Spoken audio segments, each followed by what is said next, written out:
Welcome to the Unbreakable Mind and Body podcast. I am your host, Tiana Gonzalez, a multi-passionate creative, storyteller, and entrepreneur with a fierce love for movement. This is our space for powerful stories and actionable strategies to help you build mental resilience and elevate your self-care practice. Together, we will unlock the tools that you need to create an unbreakable mind and body. Welcome back to the Unbreakable Mind and Body podcast. Thank you so much for being here. I have a question for you. What do you do when you receive a text message and it puts you on the defense? It makes you feel a certain type of way. And before you know it, you're reacting. Well, how many times has this happened to you? I know it's definitely happened to me. In this episode, I'm going to help you strengthen relationships in your life, especially the important relationships. And if you enjoy this episode, please subscribe to the show by hitting the follow button. Let's get into it. We've all been there. You get a ping on your phone, you take a look, you read the text message, and you are assuming that the person is either being aggressive, judgmental, harsh, mean, or that they're coming for you in some sort of way. And instead of asking for clarity, you respond with that energy. We've all been there. Maybe the person forgot their punctuation at the end of the text message. Maybe they were in a rush and didn't finish their thought before they hit send.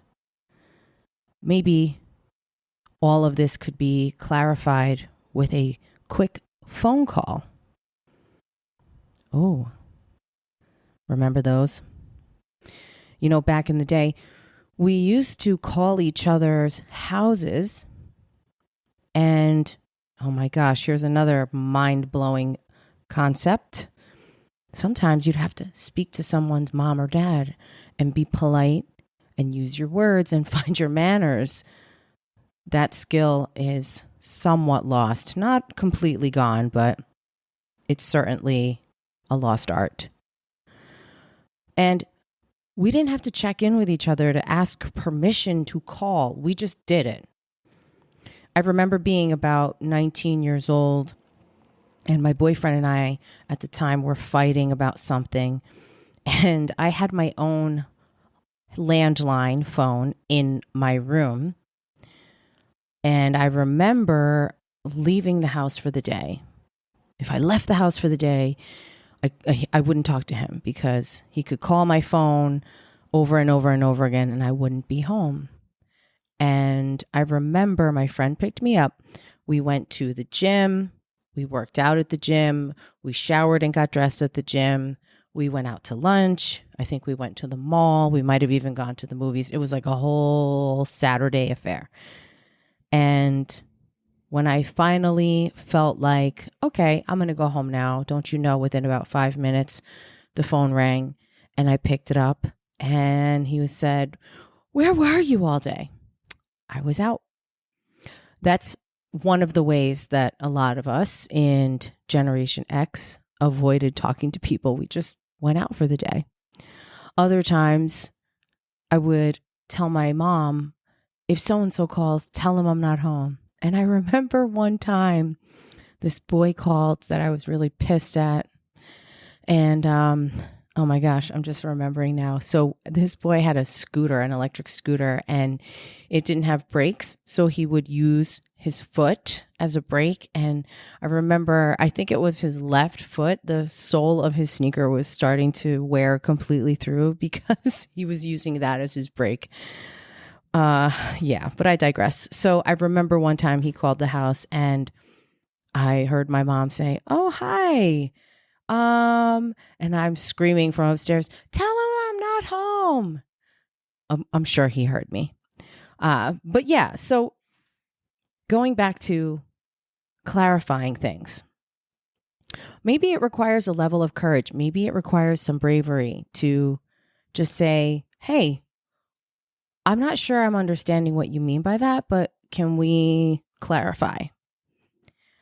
And that's a big deal too, clarifying something. When I was little, I was very defensive, and I felt like anytime an adult was asking me a question, it was in an accusatory fashion. And to be fair, a lot of times it was. It was in an accusatory fashion. There was a lot of emotion going on in my environment, in my surroundings. My dad had been struggling with his business, and then with his court case, and then being sent away. And, my mom had to pick up the pieces and builds these relationships with her two children that for a period of time, we were not really seeing each other all that much. So I give her a lot of credit. It was difficult. But as a child, for me, these are concepts way outside of my comprehension level. I only could experience life from my childhood lens. So, I was 12 when I moved in with her and my stepdad. And those first couple of years, we just fought constantly. And a lot of times, I think my mom was asking questions from a place of concern. But because of the tone of anger that was still there, it was very much prevalent, I was always on the defense. And so for me, I was always guarded anytime someone asked me a question, because I could not distinguish whether it was a question from judgment or a question looking for clarity. As I got older, I realized there's a huge difference. Now, when I sit with clients and we're communicating with each other and I'm asking questions about things going on in their home or things going on with their health and wellness goals, often I will say, this question is coming from a place of curiosity and not a place of judgment. I need to better understand the situation so that I can offer you the best alternatives that make sense for you, specific to you. And oftentimes when I do that, it kind of diffuses the tension a little bit, because I'm telling this person, I'm not judging. I'm trying to understand. I want you to put me in that scenario with you, because then I'm better equipped to make the best suggestions possible. If you're dating someone, or if you're trying to get to know someone, or you're having an important conversation with a friend, and maybe you're frustrated, maybe you're angry, maybe you are not enjoying the conversation, you feel guarded, perhaps a phone call would be the best alternative. Instead of going back and forth, instead of texting someone for weeks and weeks and weeks, get on the phone and have a voice conversation, person to person. That's just my recommendation. Now, energy is really important. And a lot of times when I find myself feeling defensive about something, I will ask myself, why do I feel this way? What am I feeling? Why am I feeling this way?